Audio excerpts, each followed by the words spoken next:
Eu gostaria de convidá-los à leitura de Efésios, capítulo 2, do verso 1 ao verso 10.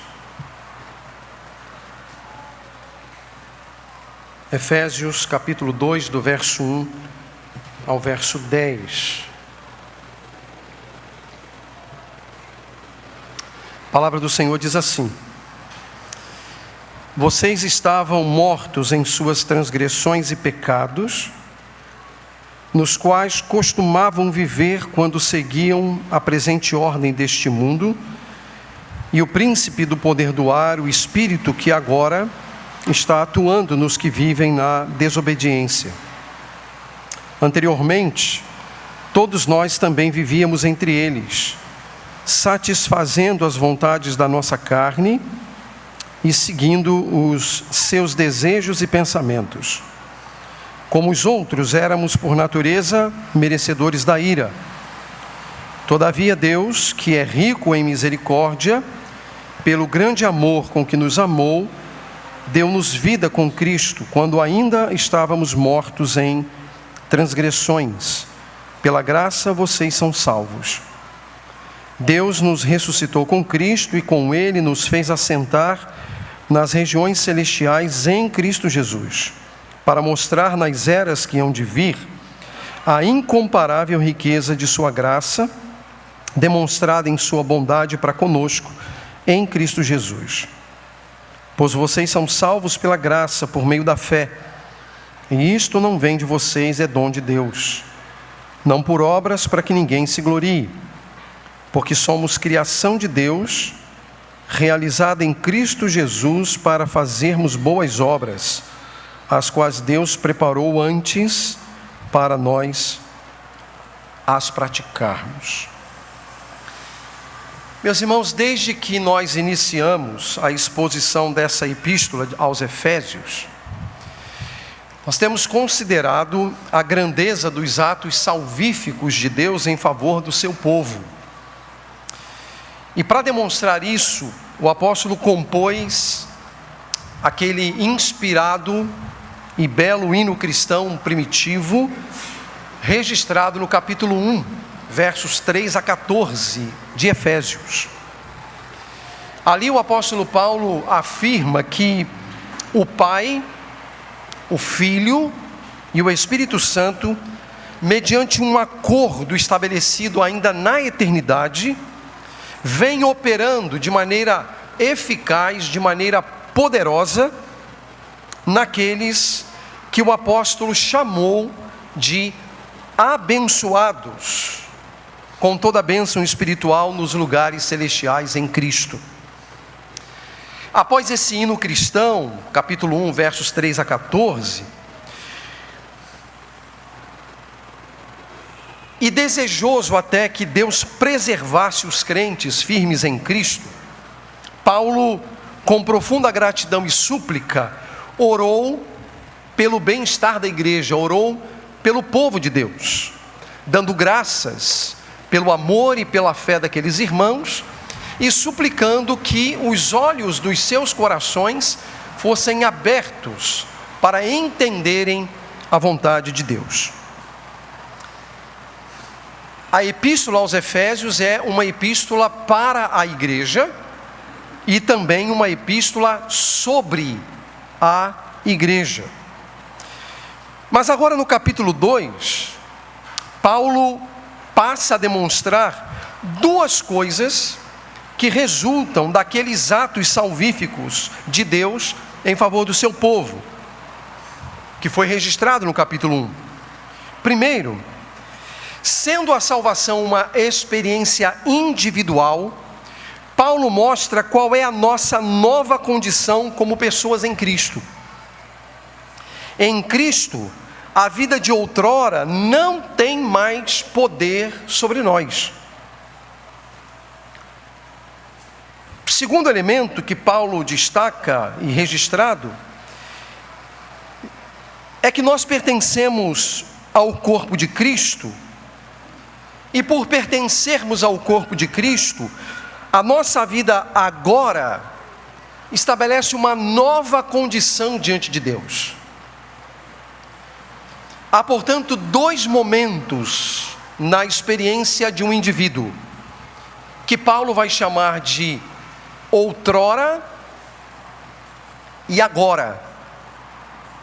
Uma é a vida antes de Cristo, outra é a vida depois de Cristo.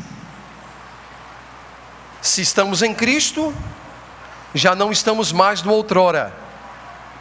Se estamos em Cristo, vivemos o agora, que é muito mais do que uma expressão de tempo, um advérbio de tempo.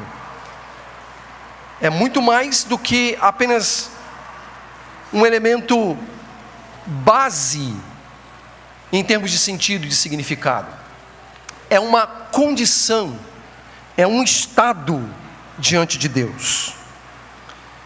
Dessa maneira, meus irmãos, o apóstolo Paulo está instruindo os irmãos de Éfeso acerca da nova identidade daqueles que estão em Cristo Jesus.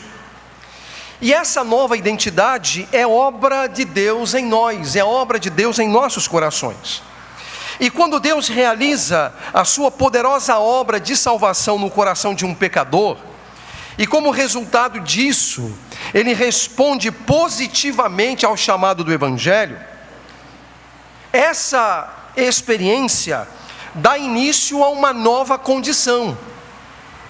Esses dois tempos na vida de uma pessoa é devidamente chamado, como já disse, por Paulo, de outrora e de agora. Mas também poderíamos dizer antes de Cristo e depois de Cristo. Mas é claro que nesse caso, nós não estamos falando do calendário gregoriano, não é? Das datações antes de Cristo e depois de Cristo. Não estamos falando de dias, meses e anos. Mas estamos falando de uma nova condição, uma nova vida em Cristo Jesus. E Paulo vai deixar claro que é a graça de Deus que encerra o outrora. É a graça de Deus que põe fim à velha vida. E é a graça de Deus que dá início ao agora, a nossa existência terrena na presença de Deus. E é exatamente isso que Paulo nos ensina no capítulo 2, de 1 a 10. Ele deixa claro que Deus, estando nós mortos em nossas transgressões e pecados, pela sua graça e por meio da fé, nos deu vida juntamente com Cristo. Esse é o ensino de Paulo. E eu repito, Deus, estando nós no outrora mortos em nossas transgressões e pecados, pela sua graça e por meio da fé, nos deu vida juntamente com Cristo. Irmãos, esta é a linguagem da salvação. Este é o ponto central do Evangelho de nosso Senhor Jesus Cristo e de seus apóstolos. Nós somos salvos pela graça por meio da fé. E graça significa a provisão que Deus faz em Cristo para a nossa salvação. Uma graça que é aplicada pelo Espírito Santo em nós. Essa operação da graça concede aos pecadores uma santa disposição, uma santa inclinação à vontade de Deus para crerem. É, portanto, uma obra poderosa. E é sobre isso que o texto trata. É sobre essas duas condições, de outrora e de agora, ou do antes de Cristo e depois de Cristo, que o texto trata. E há 4 perguntas que saltam naturalmente no texto. E o meu desejo é responder cada uma dessas 4 perguntas. A primeira delas é: qual a nossa condição antes de Cristo? Qual a nossa condição na vida de outrora? A segunda: qual a nossa condição em Cristo? Ou seja, qual a nossa condição na vida de agora? Terceira pergunta: como passamos de uma condição a outra? Como nós saímos do outrora e chegamos ao agora? E a quarta e última pergunta: qual o propósito de Deus de fazer essas coisas em nós? O que Deus tinha em mente ao operar isso em nosso coração? É claro que para isso eu dependo da operação do Espírito Santo para nos ajudar a entender isso na prática. Entender como é que Deus realiza essas coisas no coração de um pecador. Por isso eu quero convidá-los então a manterem as suas Bíblias abertas, voltarmos então ao texto para respondermos a essas 4 perguntas. A primeira pergunta é: qual a nossa condição antes de Cristo? Qual a nossa condição no outrora? Paulo responde isso nos versos de 1 a 3. Olha o que diz o texto: vocês estavam mortos em suas transgressões e pecados, nos quais costumavam viver, quando seguiam a presente ordem deste mundo e o príncipe do poder do ar, o espírito que agora está atuando nos que vivem na desobediência. Anteriormente, todos nós também vivíamos entre eles, satisfazendo as vontades da nossa carne, seguindo os seus desejos e pensamentos. E como os outros, éramos, por natureza, merecedores da ira. Parece claro a todos nós que o apóstolo Paulo, ao escolher a construção textual, ele usa predominantemente o verbo ou os verbos no passado. Porque Paulo está falando de uma vida distinta daquela que os seus leitores estavam vivendo em Cristo. Paulo está escrevendo à igreja de Jesus, a pessoas que vivem pela fé, com uma nova identidade, em uma nova condição. A sua intenção aqui, irmãos, ao tratar da condição daqueles irmãos antes de Cristo, não era apontar os pecados que porventura eles estariam praticando. É claro que o apóstolo não subestimava as fragilidades e as quedas que eventualmente nós cometemos, ou a maneira que eventualmente vivemos. Mas o desejo dele era mostrar de onde Deus os havia tirado. E de acordo com Paulo, a condição de toda pessoa, portanto, e a nossa também, antes de conhecer Jesus, era a pior condição que qualquer pessoa poderia experimentar. Naquela velha vida de outrora, ainda sem Cristo, éramos por natureza filhos da ira. Essa é a linguagem que Paulo utiliza aqui no verso de número 3. O texto diz, meus irmãos, que antes nós estávamos mortos em nossas transgressões e pecados. E por isso não éramos capazes de perceber a nossa condição, até que os nossos olhos foram abertos por Deus. Aqui está uma característica importante a ser destacada. A linguagem que Paulo utiliza não é uma linguagem que ameniza a condição do pecador sem Cristo. Ele diz que estávamos mortos em nossas transgressões e pecados. Ora, transgressões e pecados evocam duas coisas importantes. A transgressão evoca a lei, porque quem transgride, transgride uma lei. Deus havia estabelecido, obviamente, uma lei, e nós, como seres humanos, não cumprimos a lei. E a lei, ela era e é suficientemente persuasiva para nos condenar. Ela tem a capacidade de condenar. E é isso que significa transgressão aqui. Estávamos mortos em nossas transgressões, na desobediência da lei, mas também em nossos pecados, em relação ao propósito original de Deus quando nos criou. Nós erramos o alvo, nós deixamos de trilhar o caminho que Deus havia estabelecido para todos nós. Essa condição é o que Paulo chama de morte.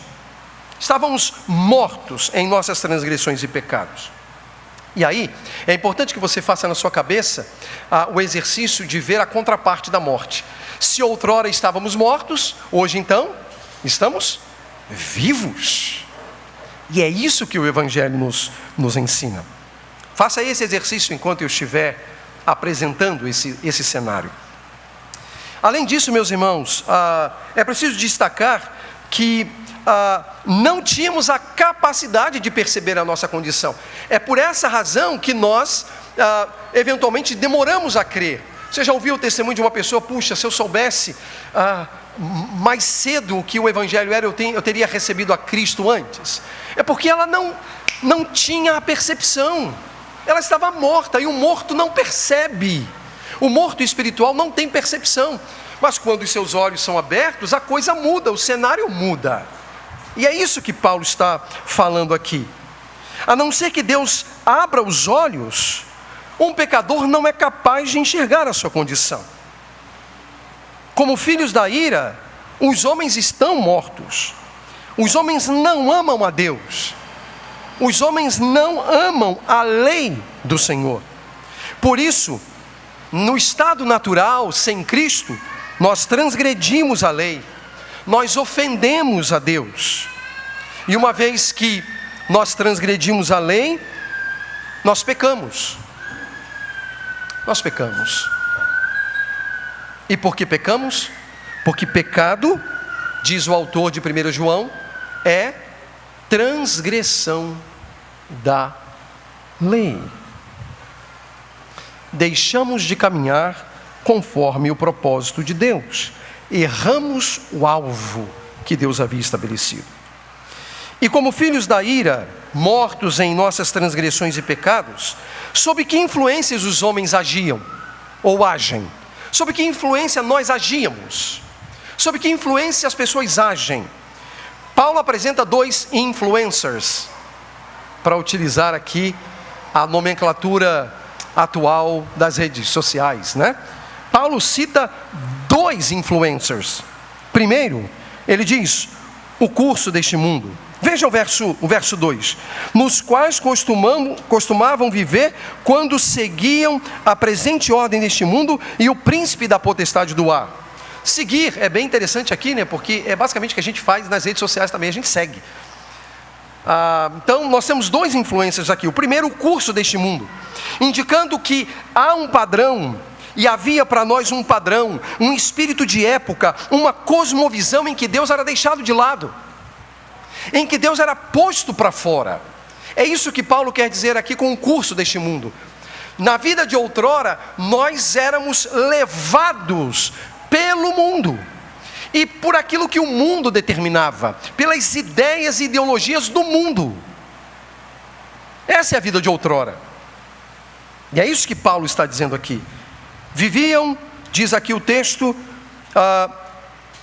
seguiam a presente ordem deste mundo, os sistemas deste mundo, as ideias deste mundo, a cosmovisão deste mundo. Mas havia um segundo influencer, e esse segundo influencer, ele vai dizer que também andávamos conforme o príncipe do poder do ar, o governante da autoridade do ar, indicando um tipo de dominação do inimigo sobre as pessoas.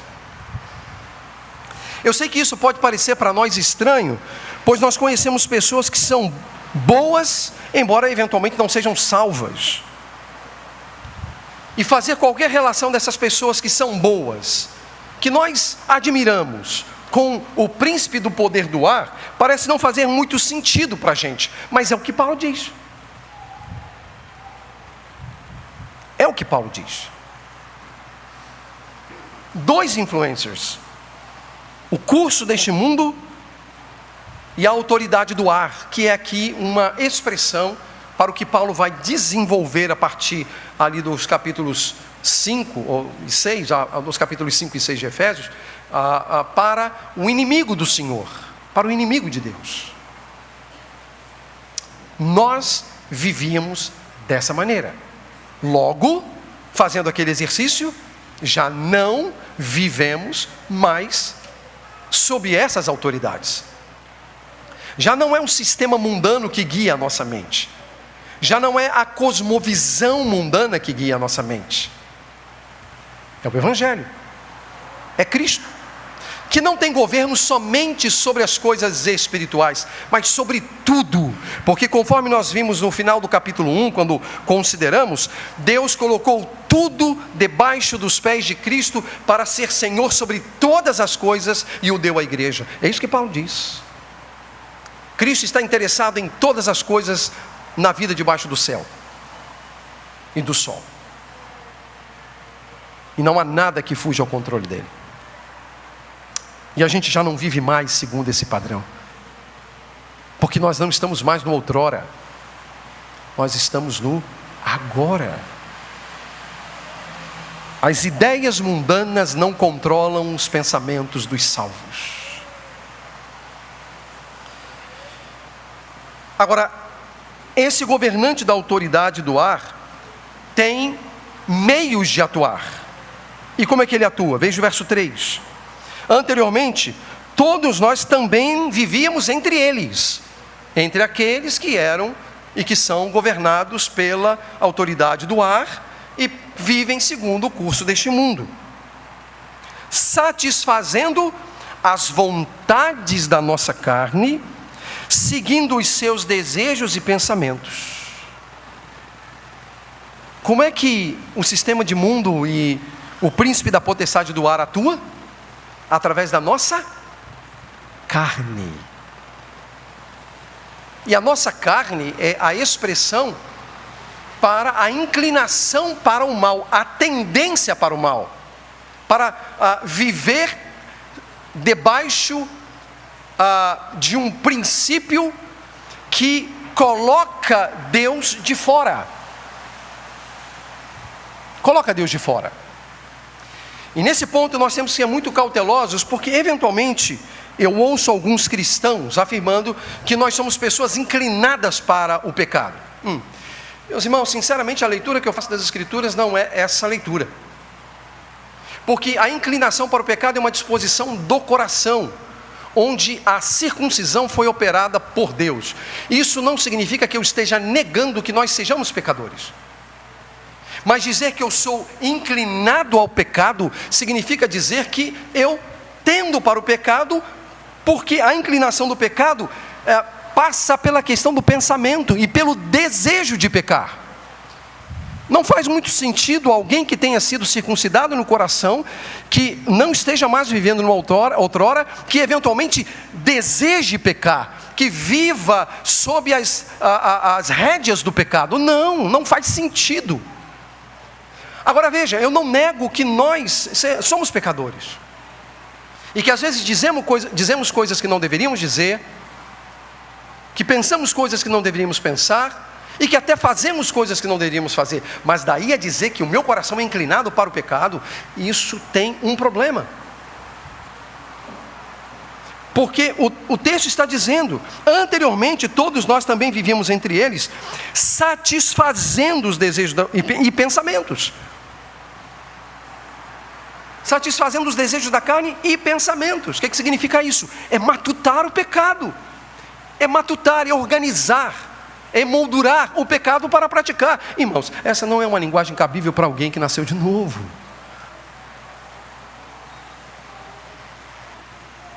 Não faz sentido.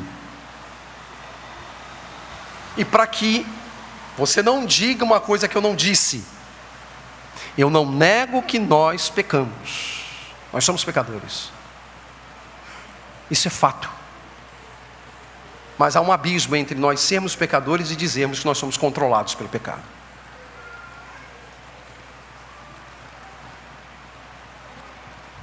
Esse espírito pode ser o de época, pode ser um pensamento imposto, uma cosmovisão que afasta o homem de Deus por meio de ideias e práticas contrárias a Deus.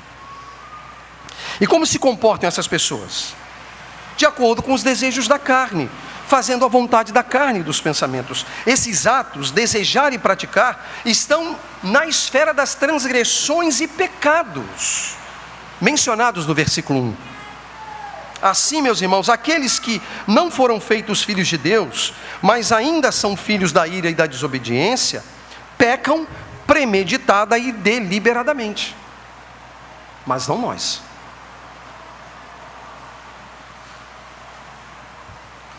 Se nós entendermos isso, meus irmãos, nós vamos ter bastante luz para concluirmos que os homens não podem por si mesmos resolver o seu problema espiritual. Porque para isso ele teria que reviver por si mesmo.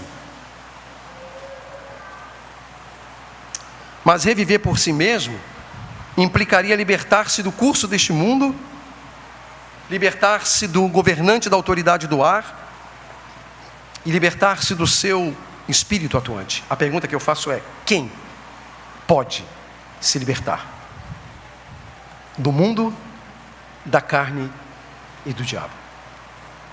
Quem de nós tem poder para isso? Estamos mortos. Sem Cristo, estamos mortos. Ele teria que desejar, ele teria que ter pensamentos, mas não há quem busque a Deus, não há um só, não é o que Paulo escreveu? Não há um que busque a Deus, não há um só.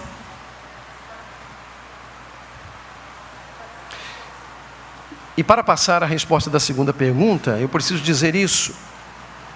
Essa é a razão, meus irmãos, porque a doutrina do livre-arbítrio não se harmoniza com a mensagem revelada por Deus no Novo Testamento.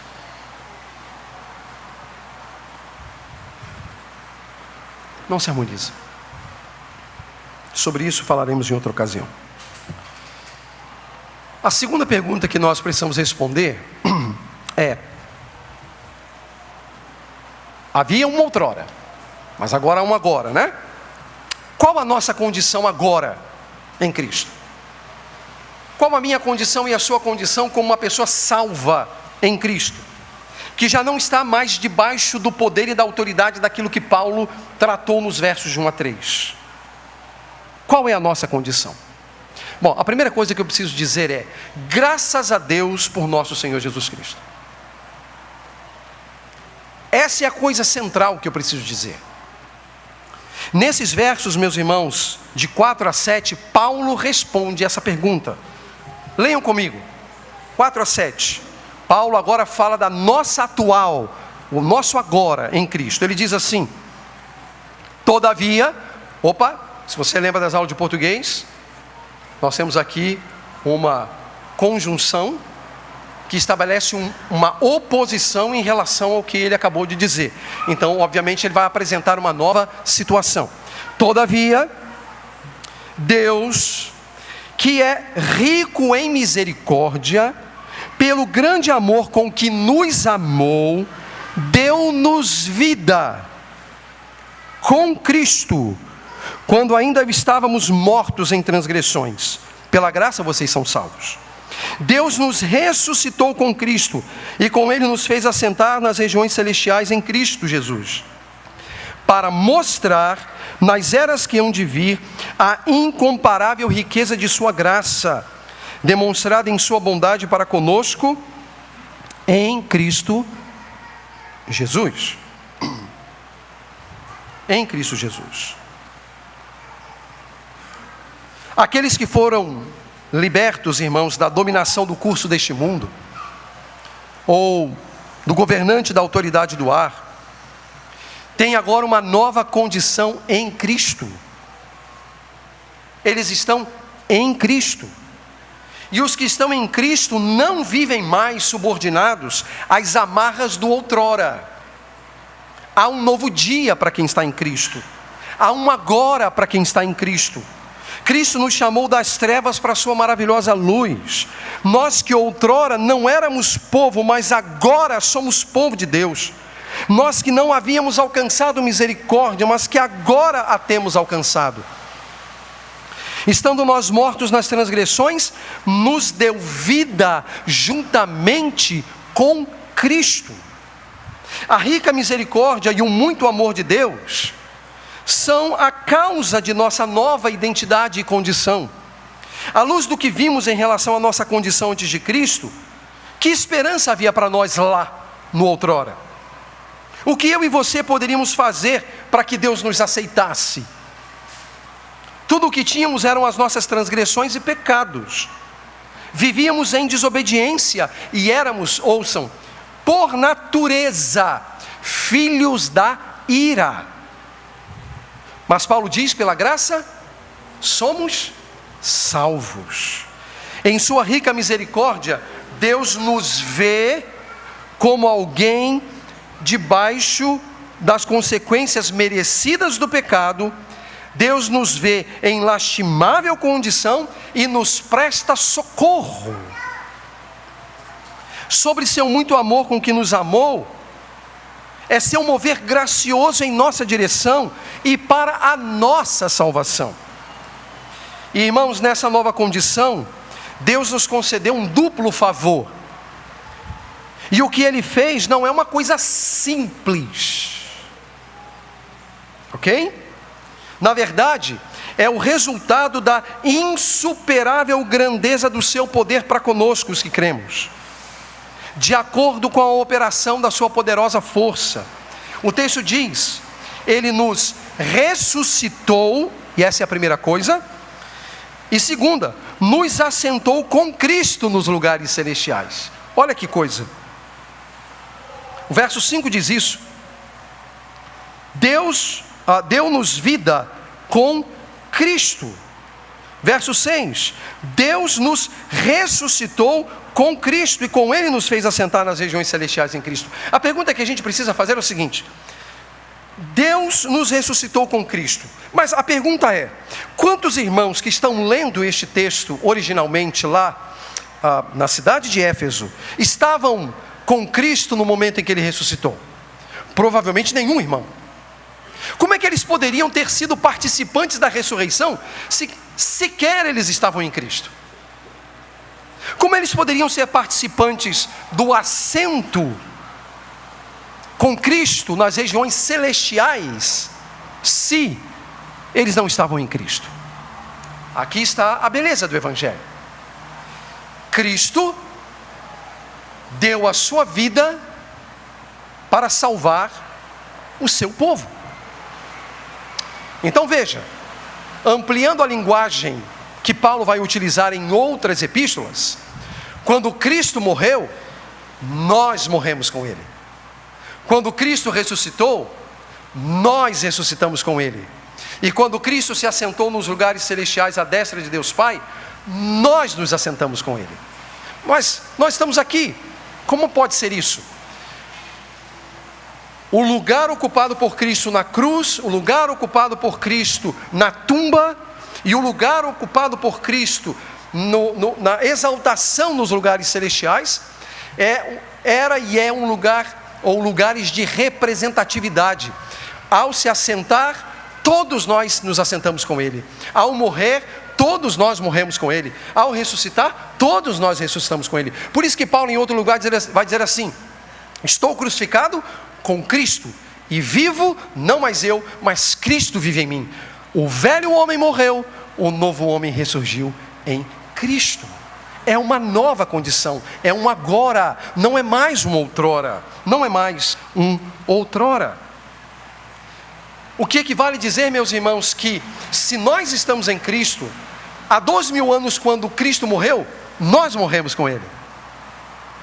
E há 2000 anos quando Ele ressuscitou, nós ressuscitamos com Ele. E apesar de estarem vocês sentados aqui neste lugar agora, nós também estamos sentados com Ele, lá nos lugares celestiais agora, de onde Ele intercede por nós. E por isso nós temos a convicção de que a obra iniciada em nós vai ser completada, porque aquele que começou vai concluir. Porque aquele que começou e vai concluir é aquele também que intercede por nós. E veja, nós temos 2 intercessores a nosso favor, e isso tem muita coisa a dizer. O Filho intercede por nós, e o Espírito intercede por nós com gemidos inexprimíveis. O que é isso senão a garantia de que a igreja vai triunfar? O que é isso senão a garantia de que você, meu irmão, que está em Cristo, vai triunfar? É isso que o Evangelho nos ensina. É isso que o Evangelho ensina para aqueles que estão vivendo a realidade do agora, não do outrora mais. Não do outrora mais. Ressuscitamos com Ele, nos assentamos com Ele nos lugares celestiais. Estamos lá com Ele enquanto estamos aqui, guardados nele e também guardados por Ele. Ao realizar essas coisas, meus irmãos, Deus pretende demonstrar nos séculos vindouros, porque é isso que o verso 7 diz, para mostrar nas eras que hão de vir, a incomparável riqueza de sua graça demonstrada em sua bondade para conosco. Quem é o conosco aqui? Quem é o nós aqui? Os que estão no outrora? Não. Os que estão no agora. Os que estão debaixo do poder das trevas? Não. Os que estão debaixo do poder da luz. Para mostrar nas eras que hão de vir a incomparável, a insuperável riqueza de sua graça, demonstrada em sua bondade para conosco em Cristo Jesus. Meus irmãos, o que o texto está sugerindo para nós é que no momento derradeiro da história que está por vir, nós seremos apresentados ao mundo. Esse é o propósito de tudo isso. A verdade é que individual ou coletivamente, fazemos parte desse plano de Deus. Portanto, a vida no Evangelho não é acaso. Seguir a Jesus não é um mero empreendimento humano. Significa, meus irmãos, ter deixado de viver no outrora e passar a nova condição que nos foi dada graciosamente por Cristo. O agora. Deus, portanto, irmãos, em sua bondade, age em favor do seu povo. E isso é graça. Por isso ele diz, pela graça, vocês são salvos. Então veja, temos duas perguntas respondidas.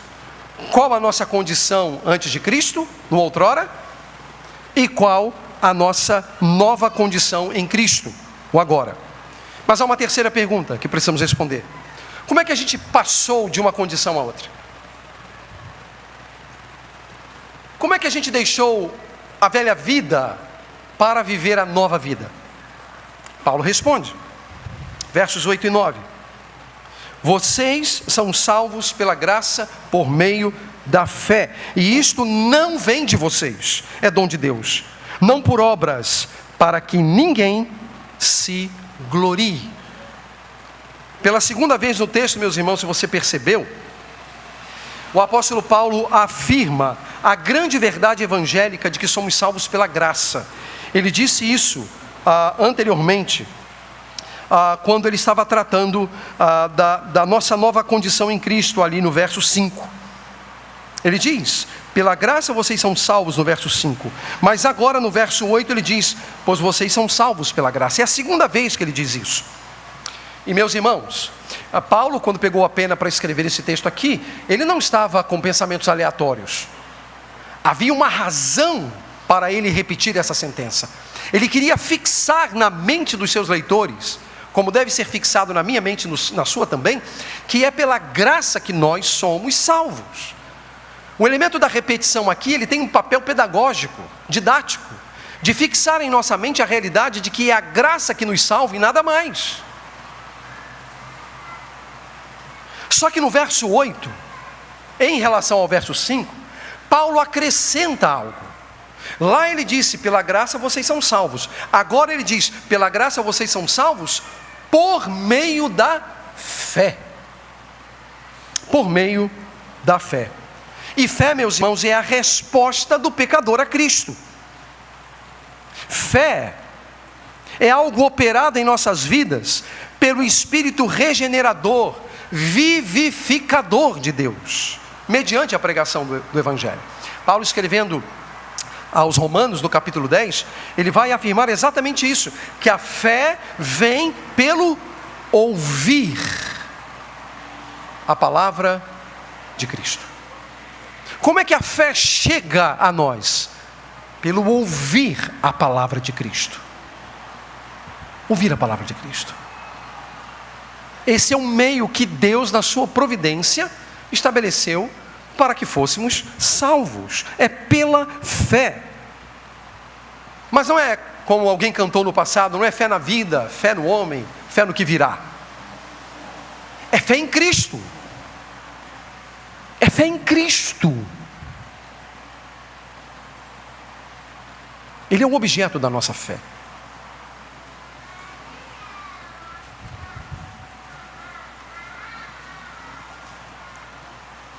Meus irmãos, em virtude da bondade de Deus e em virtude do desejo de Deus se relacionar conosco, a fé salvadora tem relação imediata com Cristo. Por isso nós o aceitamos. Por isso nós o recebemos. Por isso nós descansamos nele, para a nossa justificação, para a nossa santificação e também para a vida eterna. Pela graça, mediante a fé, obtemos uma nova identidade. Agora, por que Paulo diz, e isto não vem de vós, é dom de Deus? Ora, se você para pensar no fluxo argumentativo de Paulo, qual é a primeira coisa que ele disse lá no início do capítulo 2?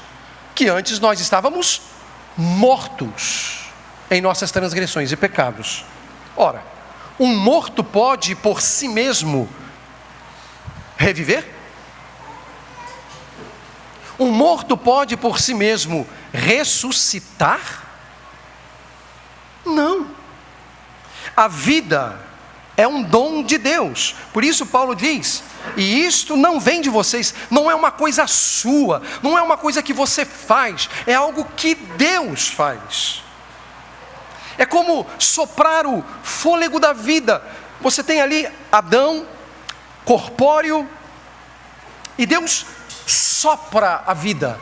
Pois é exatamente isso que Deus faz para retirar pessoas do outrora e colocá-los na condição do agora. Ele sopra vida. Ele sopra vida. Se estamos no agora, meus irmãos, é porque Ele soprou vida em nós. E por isso nós cremos.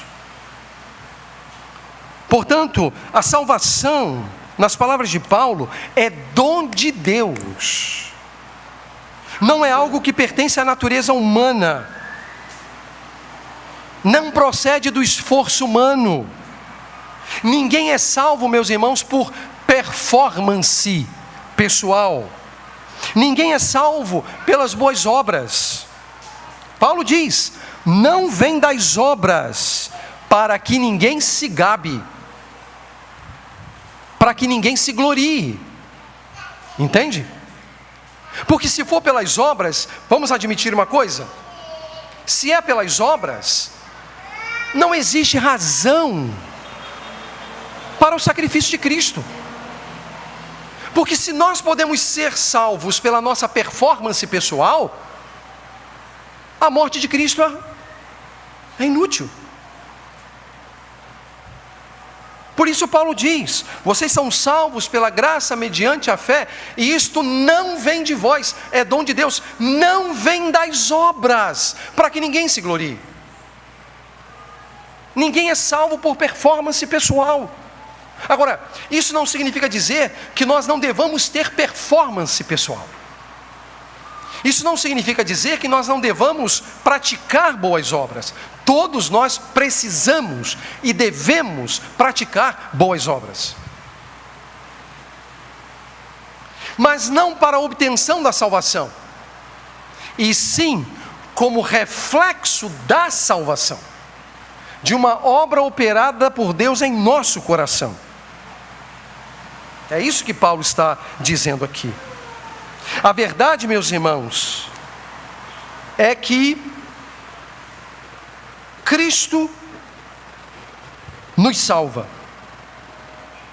O meio que Ele usou para nos tirar do outrora e nos conduzir ao agora foi Cristo na cruz e a fé nele. Então, a sua fé precisa estar em Cristo, porque foi Ele o homem cujo sangue foi derramado para a nossa salvação. Cristo Jesus homem, Paulo diz, como nosso mediador. Cristo Jesus homem, como nosso mediador. Pela fé. E somente pela fé alguém pode deixar o outrora e viver as realidades do agora. Então a nossa vida antes de Cristo, a nossa condição antes de Cristo era de morte espiritual. Em Cristo é vida abundante e eterna, obtida por meio da fé em Jesus. Mas há uma última pergunta a ser respondida. Qual o propósito de Deus?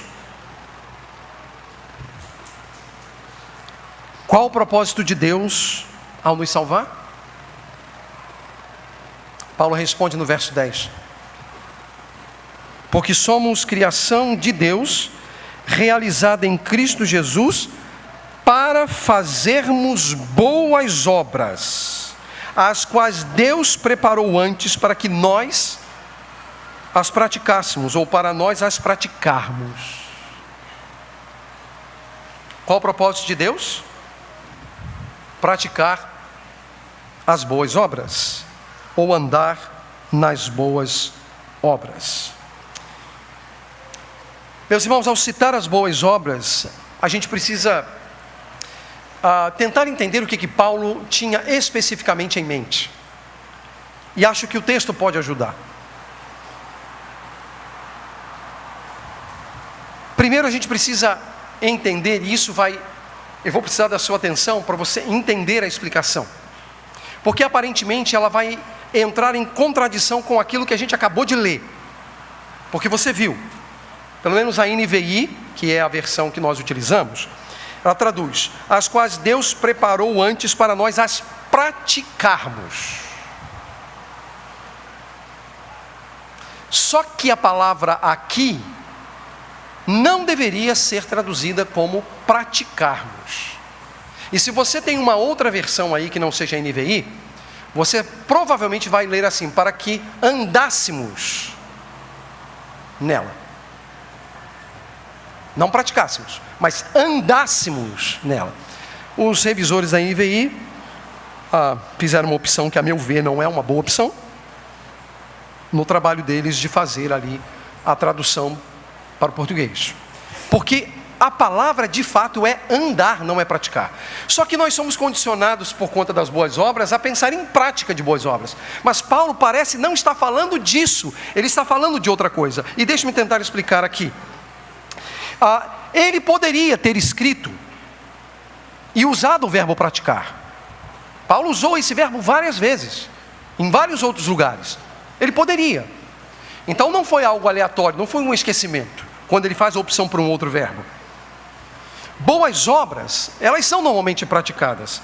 Mas não foi isso que Paulo quis dizer, não foi isso que Paulo escreveu. Ele disse para que andássemos nelas, andássemos nas boas obras. Logo, Paulo não está falando de obras de caridade. Paulo não está falando daquela necessária ajuda que nós devemos dar às pessoas em condições de vulnerabilidade. Não é isso que Paulo está falando. Nós precisamos socorrer as pessoas em vulnerabilidade. Mas não é isso que Paulo está tratando aqui. Ele fala em andar nelas e não praticá-las, apesar da NVI usar praticá-las. E para nós entendermos isso, nós precisamos voltar no verso 2. Volte no verso 2. Nos quais costumávamos viver quando seguiam a presente ordem deste mundo e o príncipe do poder do ar. Ele usa dois verbos aqui: costumavam viver, e também essa perífrase, né, verbal, costumavam viver e seguiam, que são dois verbos que estão no mesmo campo semântico de andar. O que Paulo está dizendo aqui? Se antes, quando estávamos mortos em nossos delitos e pecados, nós andávamos conforme o curso deste mundo e conforme o espírito que opera nos filhos da desobediência, agora nós andamos pelas obras que Deus preparou para que nós andássemos nelas. Deus preparou, veja se não é isso que o texto diz. Deus preparou antes quando, irmãos? Esse antes remete a quê? Você lembra da conversa entre o Pai, o Filho e o Espírito na eternidade? Você lembra o início das exposições do capítulo 1, quando o Pai, o Filho e o Espírito entram em um acordo para salvar pecadores? O Pai elegendo, o Filho salvando, o Espírito selando? Lembram disso?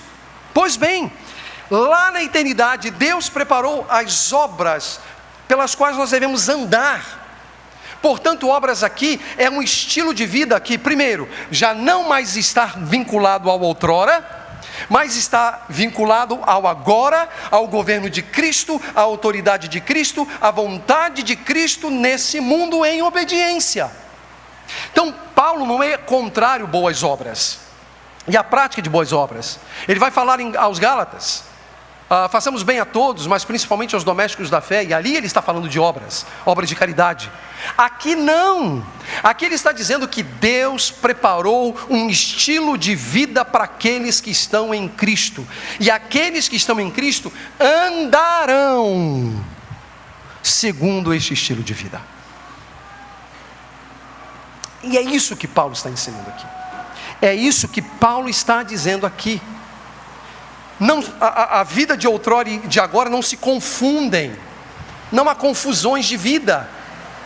Há uma linha que não é tênue, que rompe o que nós éramos do que nós somos. Essa linguagem está de perfeito acordo com o Antigo Testamento, quando diz, por exemplo, que a gente não pode cochear entre dois senhores, e que Jesus vai utilizar também. A gente não pode cochear entre dois senhores. Se estamos no outrora, não estamos no agora. Se estamos no agora, já não estamos mais no outrora. Mas graças a Deus por nosso Senhor Jesus Cristo, que apesar das nossas limitações, das nossas fraquezas, das nossas dificuldades, nos mantém firmes no agora, que é a vida no Evangelho. E que é uma vida que não se confunde com um outrora, porque já não estamos mais mortos em nossas transgressões e pecados. Eu preciso terminar. E eu quero fazer algumas aplicações práticas a nós. E, obviamente, aplicações que derivam dessas questões ditas, né? Ou dessas respostas às 4 perguntas levantadas a partir do texto. E constatar, meus irmãos, que é gloriosa a condição a que fomos levados por Cristo.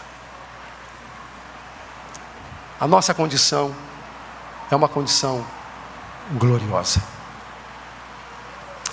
A primeira aplicação que eu quero fazer é que agora, veja, essa é a linguagem de Paulo em Romanos 8. Agora, não é agora como nesse momento que eu estou falando para vocês, é agora na nova condição em Cristo.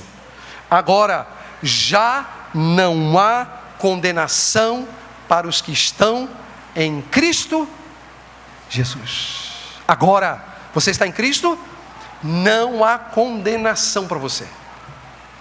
Se você nasceu de novo, não há condenação para você.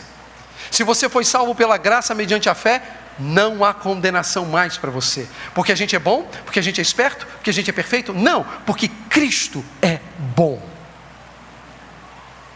Não há mais condenação. Meus irmãos, houve um tempo em que estávamos escravizados pelos poderes do mundo, da carne e do diabo. Éramos por natureza filhos da ira. Mas quando os nossos olhos foram abertos para enxergarmos o bendito Salvador, e pela pregação do Evangelho cremos no bendito Salvador, todos os nossos pecados foram perdoados. Aos olhos de Deus, por causa de Cristo, fomos justificados. E é isso que nós somos justos. Nós somos justos.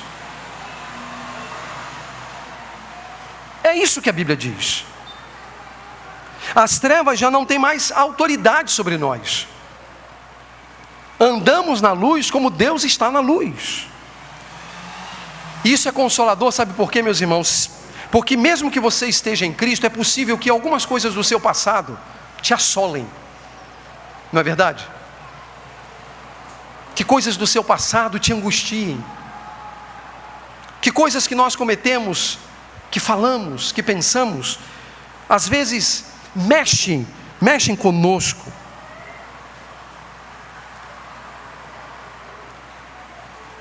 E se o seu passado te assombra, se você cometeu pecados dos quais você ainda se envergonha, lembre-se, se você está em Cristo, você foi perdoado. E ninguém pode separá-lo de Cristo, o nosso Salvador. Console-se nisso. Console-se nisso. Como às vezes a gente canta: o passado já não mais tem poder, pois novo sou. O passado não tem mais poder. Se você está em Cristo, e se há coisas que te assombram, está perdoado. Segunda aplicação: Deus tem um plano para todos nós que estamos em Cristo. Andar pelas veredas das boas obras. Como vimos, irmãos, Deus preparou de antemão uma maneira adequada e própria de viver, preparada desde a eternidade e revelada em sua palavra para todos nós.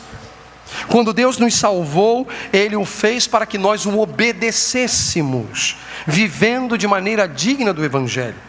A obra realizada por Deus em nós não altera apenas a nossa maneira de pensar sobre as coisas, mas também o nosso comportamento diante das pessoas e das circunstâncias. E o meu desafio, portanto, é que nós empreendamos esforços para honrar a Deus em toda e qualquer circunstância. Irmãos, obedeçamos a Deus, vivamos em novidade de vida, para a glória de Jesus Cristo. E finalmente, meus irmãos, e eu não posso encerrar de outra forma, eu preciso advertir aqueles que não estão seguros sobre a sua salvação. Se existe entre nós pessoas que eventualmente não estejam seguras sobre a sua salvação, é a você que me dirijo agora. Se tudo que você faz é professar o cristianismo, confiando no seu batismo, na sua justiça moral, na sua mudança parcial, você precisa buscar a Deus.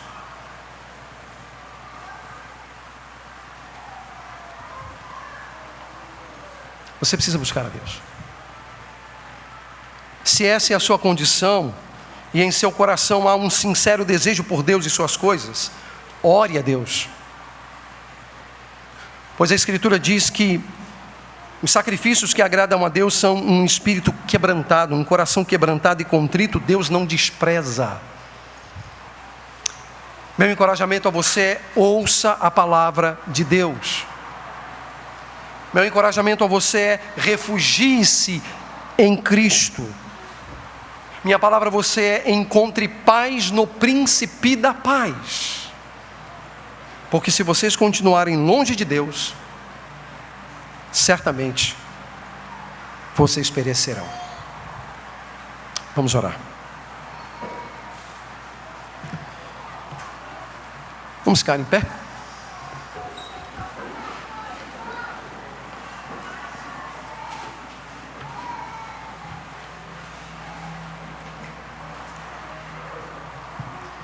Pai, nós nos achegamos a Ti, ó Deus, depois de considerar a Tua palavra bendita, que expressa verdadeiramente o Evangelho de nosso Senhor Jesus Cristo. E nós te somos, ó Deus, imensamente gratos, porque em Cristo o Senhor nos tirou da vida de outrora e nos trouxe pela graça mediante a fé para o agora, para andarmos em novidade de vida, para cumprirmos, ó Deus, o Teu querer e para sermos testemunhas neste mundo. Senhor, eu quero pedir que o Senhor abençoe a Tua igreja, que o Senhor derrame graça, bondade e misericórdia sobre todos nós, para que sejamos mantidos firmes e fiéis na Tua presença. Rogamos, ó Deus, que a nossa fé seja robustecida, que o nosso caminhar seja de santidade, mortificando, ó Deus, ainda o pecado, que apesar de não nos dominar e nem nos condenar, habita em nós. E por isso pecamos contra Ti em algumas situações. Mas ajuda-nos, ó Deus, para que sejamos homens e mulheres íntegros na Tua presença, não mais assombrados pelo passado, mas conscientes, ó Deus, da Tua bondade, da Tua graça e da Tua misericórdia, que nos conduz em triunfo ao ponto de nos tornarmos no futuro uma demonstração da insuperável graça, da bendita graça do Senhor sobre nós. Mas também pedimos por aqueles que não estão seguros. Abra seus olhos, Senhor, e os seus corações, para que a confiança deles esteja posta exclusivamente em Jesus Cristo, nosso Salvador. Em nome de quem nós oramos. Amém.